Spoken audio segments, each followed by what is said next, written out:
Hello and welcome to the Learn to Run for Beginners series. This series is going to be a few episodes that's going to help you start your running journey over the next couple of weeks. We're going to start off with episode 1, which is going to be 5 useful tips to get you started. Tip number 1. Okay, we just need to keep it nice and simple. First things first is we need a really good set of running trainers. As long as they're sturdy, they support your feet and they're comfy. Okay, that's really all we need. I wouldn't recommend using fashion trainers just because they're not great for your knees, your hips, etc.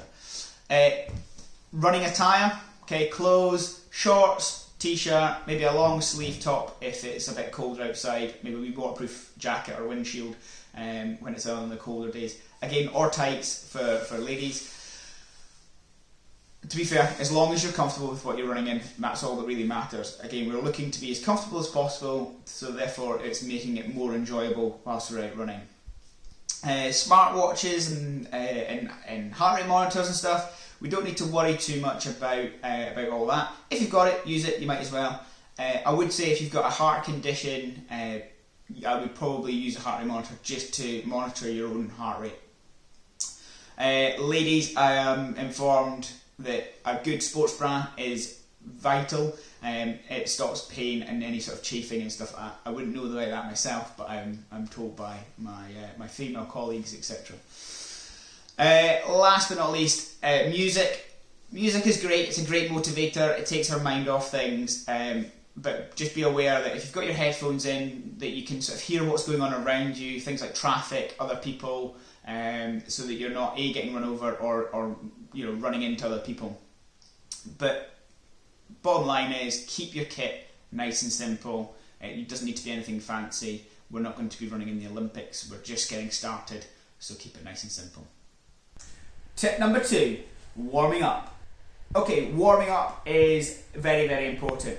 What we're doing when we're warming up is we are preparing our body for the exercise, for that main set that we're about to do. We're just starting out, so we don't need to worry and get anything too fancy. A 5-minute brisk walk or very light jog is ideal. Getting a little bit out of breath, getting the body temperature up and elevating that heart rate ever so slightly. Followed by a little bit of dynamic stretching. A lot of people do static stretching, but static stretching has been proven that it doesn't actually help us that much. So we'll go for the dynamic, which has been proven that works a lot better. Or doing some running drills, which I'll do another video on so that you can have that warm up in place with all these kind of drills and stuff. They're nothing too fancy, but they're really useful. It just prepares your body for that main set. It means that we can enjoy the main set, we can focus on the main set, and we're not spiking our heart rate up and down, left, right and centre. Tip number 3, don't do yourself in. Remember, we're just starting out, we're beginning to run, okay? Don't sprint off down the street in the first minute, you get to the end of the street and then you can't do the rest of the set. So pace yourself through it, that's what I mean by don't do yourself in. So make sure that you can do the whole set. If you get to the last sort of 3 efforts or 2 efforts and you still feel like you've got more to give, you can give 100% on them and push yourself as much as you can. At least for the first couple of weeks, until you kind of know what you can do and you've built up a little bit of stamina and you've built up your running fitness that little bit and you know where you can push and where you can. So don't do yourself in, don't do yourself a disfavour. Tip number 4, planning. Right, planning is key. What we're looking for when we plan is how far we're going. It's really handy, we can tick off how far we've gone, like we're past the halfway point, we're on that last corner before home, things like that. That motivates us to keep going, we know how far we're going. Knowing your terrain as well, which is quite handy. So whether you're going to do a little bit of cross country, whether it's all going to be on tarmac, whether it's going to be flat, whether it's going to be hilly.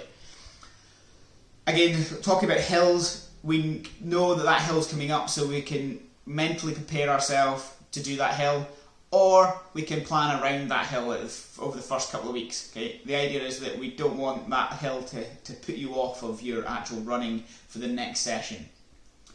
Other things that I would start to plan as well is things like how many intervals you're going to do if you're doing interval training, or how many lampposts you're going to do, where you're going to do it. You probably want to pick the flattest and quietest spot to start with over the first couple of weeks, and then you can start adding in little bits of hill and stuff like that. but it's really handy to know how many you've got to do. That kind of takes your mind off of actually that effort and that drive, that run, and it motivates you just to focus on that as opposed to the actual running itself. So that's quite a good sort of way of distracting yourself from it.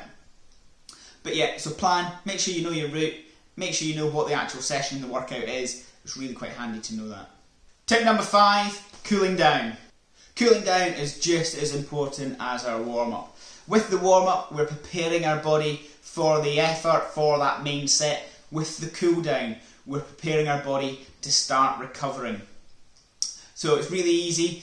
All we're going to do is we're going to take that 5 minutes at the end, and we're just going to go from starting at a brisk walk and just slowly easing that pace and letting our heart rate come down nicely until we're at that point where we can have conversation, we're not out of breath at all, and we're actually feeling quite relaxed. We follow that up with another maybe 5 minutes to 7 minutes of stretching. Again, I'll put another video out for cooling down and stretching as well. Okay, so I hope those 5 tips really help you out there to get you started, to get you motivated, to put those trainers on. Remember, all these workouts can be done on a treadmill, so you don't necessarily need to go outside. They'll be filmed outside, but you don't need to be out there. You can do it on a treadmill. It's still running is running. Make sure you subscribe to Saint Sports, hit that notification bell, and that will allow you to know when we're going to be pumping out some videos. There's going to be lots of different videos. There's going to be Zumba, there's going to be workouts, there's going to be this later. See you in the next episode.